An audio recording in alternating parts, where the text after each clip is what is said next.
Bien, buenas noches. Vamos a dar inicio a la clase sobre inmunidad a tumores y después vamos a revisar lo que es trasplante. Bueno, en lo que se refiere a inmunidad a tumores, a mediados casi del siglo pasado se observó, ¿no?, que el cáncer generaba una respuesta inmune, ¿no? Esto, lógicamente, lo que se observa en cualquier tejido que tenga un infiltrado tumoral es la presencia de una reacción inflamatoria. Entonces, esa era una de las evidencias de que la presencia del sistema inmune tenía la capacidad de reaccionar frente a antígenos tumorales, ¿no? Por lo tanto, controlar la presencia de neoplasias.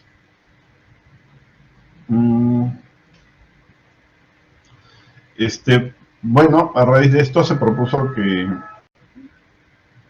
la teoría de la vigilancia inmunológica, en la que se propone que el linfocito TCD8 se encarga de reconocer células que de alguna manera se hayan transformado, y esta célula, el CD8, es capaz de eliminar a las células que se están o se han tornado en neoplásicas. Bueno, hay experimentos que demuestran que sí es así, que la respuesta inmune es capaz de controlar el crecimiento tumoral, ¿no? Y más adelante vamos a revisar un experimento que se hizo con pincelando la piel de ratones con metilcolantreno. Metilcolantreno es un carcinógeno. Entonces, esta prueba demuestra que sí, que la respuesta inmune puede controlar que existe inmunización contra antígenos tumorales. Ese es el punto 1. Y el punto 2, que esta respuesta antitumoral sí es eficiente contra el desarrollo del cáncer, ¿ya? Bien, entonces,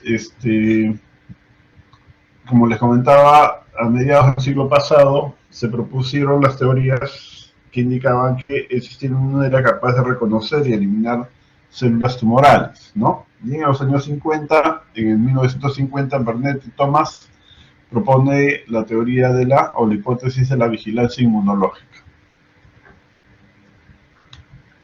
Bueno, como les decía, los tumores inducen la formación de infiltrados inflamatorios, ¿no? ¿Y qué poblaciones celulares hay en infiltrados inflamatorios? Las que conocemos: linfocitos T, células natural killer, macrófagos, ¿no? Y después tenemos la demostración con los experimentos con metilcolantreno. Bueno, para todos es sabido de que los tumores muchas veces pueden desarrollarse sin mayor inconveniente.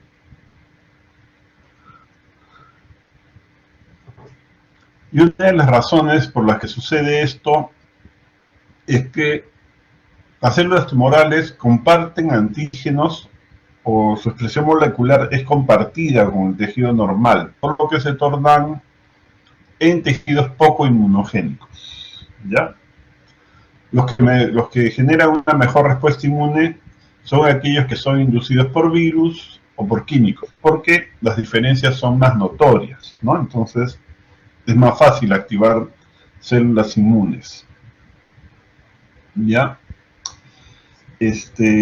Uno puede activar el sistema inmune para que pueda erradicar tumores, y una prueba de ello es el uso de biológicos, ¿no?, o de anticuerpos que pueden fijarse a diferentes tipos de antígenos tumorales, y de esta forma posibilitar la eliminación de las células neoplásicas.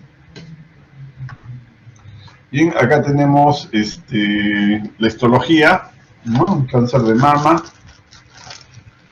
A la izquierda tenemos el infiltrado tumoral, y el infiltrado inflamatorio alrededor, ¿ya? Infiltrado tumoral con las flechas rojas, el infiltrado inflamatorio. Lo que indica que hay una respuesta, ¿no? Hay una respuesta frente a la presencia de las células neoplásicas. En el caso del melanoma, tenemos el tumor y la respuesta inflamatoria, ¿no?, alrededor del infiltrado tumoral. En el caso del metilcolantreno, tenemos el ratón de experimentación. Este ratón ha recibido varias pincelaciones con metilcolantreno hasta que se obtiene la formación de un tumor. Este tumor, en un segundo paso, es resecado, como pueden ver ahí, ¿no? El tumor que ha sido resecado, bueno, se preserva en un cultivo y después de un tiempo se le vuelve a trasplantar las células tumorales al ratón, ¿no? Al ratón inicial, al que formó el tumor. Lo que se observa después es que el tumor que se está desarrollando, bueno, en esa área se encuentra un área de necrosis, lo que indica que existe una respuesta de control o de rechazo, ¿no?, al crecimiento del tumor. Si se trasplantan o se inoculan las células tumorales en un ratón virgen, el tumor crece sin inconvenientes, ¿ya? Y acá viene la demostración.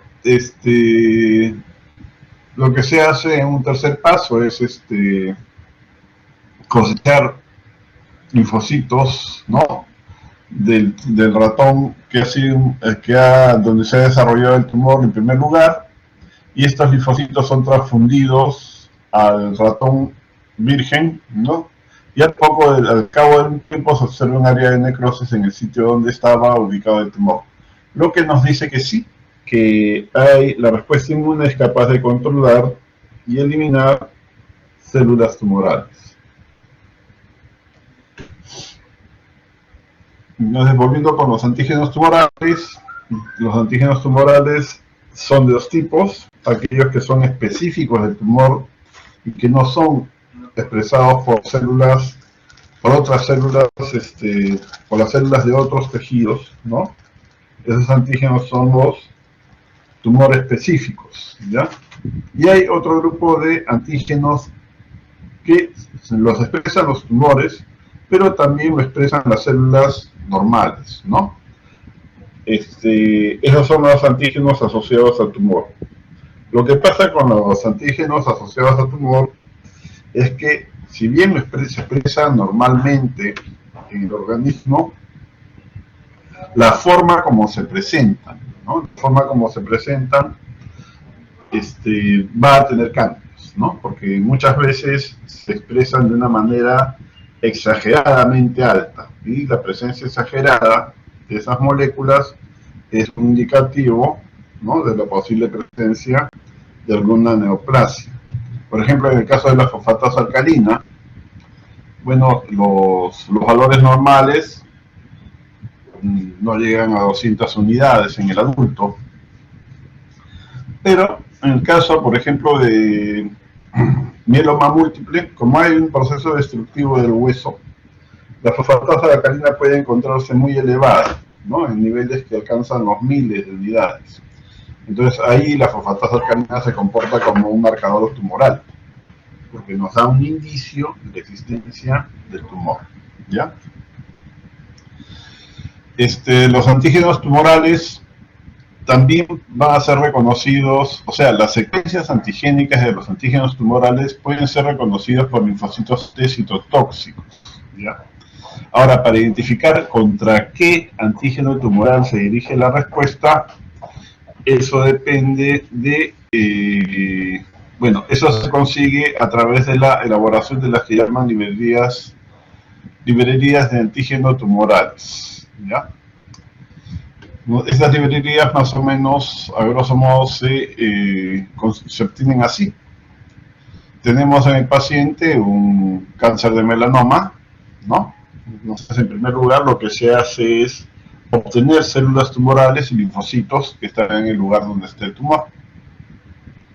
Las células tumorales se cultivan, los linfocitos que se obtienen después se agregan al cultivo de células tumorales, y lo que se espera es que estos linfocitos reaccionen contra los antígenos de la célula tumoral. Una vez que se obtiene esto, los linfocitos son separados, ¿no? La pregunta es, ¿contra qué antígeno se generó la respuesta de los linfocitos?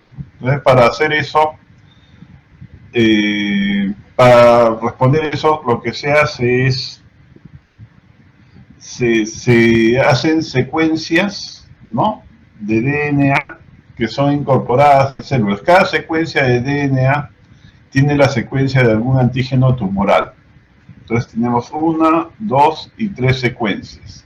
Y estas secuencias son integradas al DNA de células. Estas son células transfectadas, ¿no? Las células transfectadas van a expresar el antígeno tumoral. Y una vez que conseguimos que las células expresen el antígeno tumoral, lo que se hace es agregar, ¿no?, o juntar las células con los linfocitos y se observa si se produce alguna reacción o no. En el primer caso no hay reacción, en el segundo caso tampoco, y en el tercer caso sí hay un reconocimiento. ¿Ya? Esto nos dice que la respuesta inmune está dirigido contra el antígeno 3, ¿no?, de los antígenos, en este caso de melanoma. Y es el que se puede utilizar en la respuesta, en la elaboración, por ejemplo, de anticuerpos que están dirigidos contra ese tumor. Bueno, acá tenemos numerosos ejemplos de antígenos que pueden ser, diferentes tipos de antígenos, ¿no?, que pueden ser expresados o estar presentes en el caso de cáncer. Los oncogenes, bueno, en primer lugar, los oncogenes son genes que se marcan y que son indicadores de algún trastorno tumoral y pueden ser utilizados también como indicadores de riesgo o de resistencia, y en algunos casos nos permite establecer algún pronóstico, ¿ya? Entonces tenemos genes que indican mutaciones del RAS, mutaciones de la proteína P210, productos de rearreglos de los genes BCR-ABL, por ejemplo, estos de acá se solicitan mucho para el caso de diagnóstico de leucemias, ¿no? Hay genes que no mutan, sino se sobreexpresan.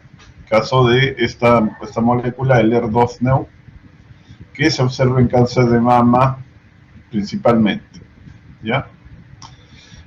También se pueden presentar mutaciones en genes que no tienen que ver directamente con el tumor.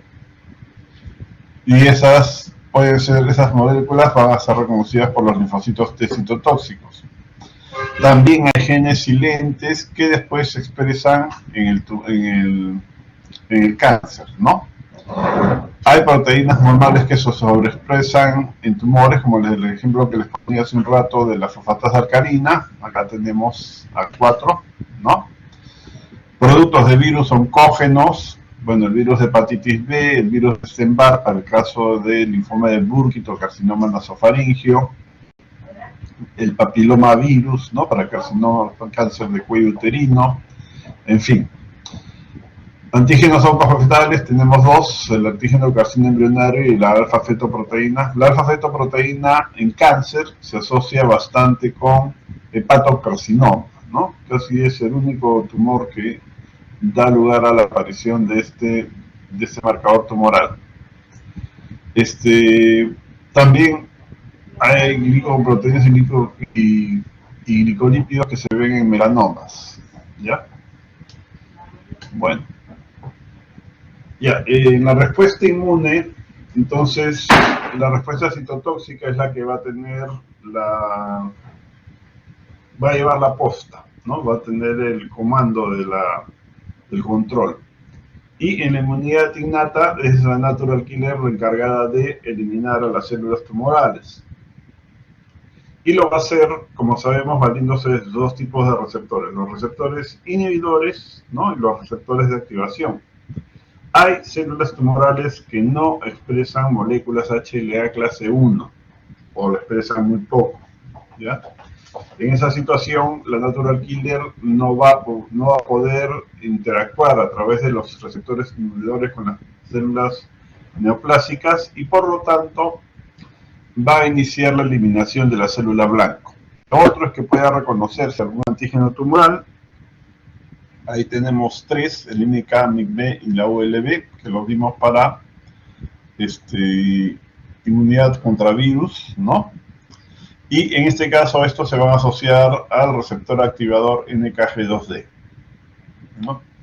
Los anticuerpos que se generan contra el tumor se pueden asociar a las células tumorales y los complejos inmunes van a ser reconocidos por el receptor para la cadena pesada IgG, que ya lo conocemos, la molécula CD16. Y su actividad sabemos que se va a amplificar por interleuquinas como la interleuquina 12, la interleuquina 15, ¿no? Y el interferón gamma también, ¿ya? El interferón gamma va a actuar sobre los macrófagos y los macrófagos van a producir más interleuquina 15, lo que va a amplificar la actividad de la célula natural killer. En cuanto a los macrófagos, tenemos dos vertientes, ¿no? Pueden tener una activación de tipo M1, que es productora de interferón gamma, que favorece con el control de los tumores, ¿ya? O podemos tener una activación de tipo M2, ¿no? Que es la alterna, que lo que hace más bien es promover la proliferación de las células tumorales y colabora con su mantenimiento. Entre otras cosas porque el M2, sabemos, produce esta interleuquina, que es el factor de crecimiento vascular endotelial, ¿no? Que le va a proveer de oxigenación, ¿no? Para que las células puedan continuar proliferando, ¿ya? Además, son productores de este factor beta transformante de crecimiento, y este factor beta va a inhibir la respuesta inmune contra las células tumorales. En la inmunidad adaptativa, los linfocitos TCD8 tienen el comando de la respuesta, ¿no? Y este tipo de activación va a ir acompañada básicamente de la activación helper 1, ¿ya? Y los CD8 son los encargados de cumplir la función de vigilancia inmunológica, ¿ok? Conocemos cuáles son los mecanismos por los cuales los CD8 se valen para la eliminación de las células tumorales, ¿ya? Ya, entonces, la activación del CD8, bueno, el mecanismo de presentación de los antígenos tumorales es a través de la presentación cruzada, ¿no? Ya vimos en su momento que existen tres modalidades de presentación cruzada, y la célula dendrítica, para poder activar al CD8, puede requerir la colaboración del linfocito T, ¿no? Que puede colaborar a través de interacciones membrana a membrana, más la liberación de citoquinas o simplemente liberando interleuquinas. Eso también ya se revisó en su momento. Una vez activado, el citotóxico lo que va a hacer es eliminar a las células blancas. Los anticuerpos, como les decía, se van a asociar a los antígenos de las células tumorales y van a intermediar la respuesta citotóxica mediada por anticuerpos, que va a estar a cargo de las células natural killer. Los macrófagos también pueden cumplir con este rol porque tienen receptores para la cadena pesada de IgG. Los tumores también evaden la respuesta inmune. Hay un mecanismo que se llama edición tumoral, ¿no? En el cual lo que se propone es que, los tumores cambian su expresión antigénica, ¿ya? Cuando son sometidos a una respuesta inmune constante, ¿no? Constante lleva a que las células cambien. Entonces, eso les permite evadir la respuesta inmune y también los mecanismos de vigilancia inmunológica. Mecanismos intrínsecos, que son dependientes del tumor, ¿no? La expresión pobre HLA clase 1 que les decía hace un rato, eso, el tumor no va a presentar sus antígenos, por lo tanto, no va a ser reconocido por los linfocitos, por los receptores de los linfocitos TCD8. Hay tumores que producen un glicocálix, que impide que las células inmunes puedan tomar contacto con las células tumorales para eliminarlas, ¿ya? Bueno, la falta de generación de señales lo suficientemente potentes para poder inducir una respuesta adaptativa, ¿no? En el caso de que los antígenos sean compartidos con células normales. Hay células tumorales que expresan receptores reguladores, como la molécula CTLA4, ¿no? Y la molécula PD1, ¿ya? Ya sabemos cómo actúan estas moléculas, ¿ok? Hay tumores que expresan moléculas Fas ligando, ¿no? Lo que hace que esté en capacidad de poder eliminar aquellos linfocitos efectores que expresan en la molécula Fas, ¿ya? Y finalmente secretan moléculas reguladoras, como vimos hace un momento, como el factor beta transformante del crecimiento.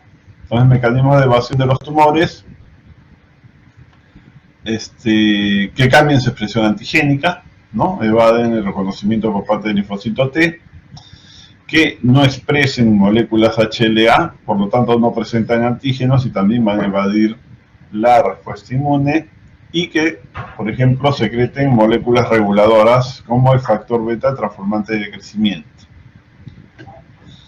Dentro de los extrínsecos, bueno, la actividad de los macrófagos. Lo vimos hace un momento. Si el macrófago está activado en el modo M2, va a promover la supervivencia y la proliferación de las células tumorales, ¿ya? Hay tumores que inducen la generación de reguladores, ¿no? Y el regulador también va a suprimir al linfocito efector. Y finalmente puede estar presente una activación de células reguladoras, que son las células supresoras derivadas de la médula ósea,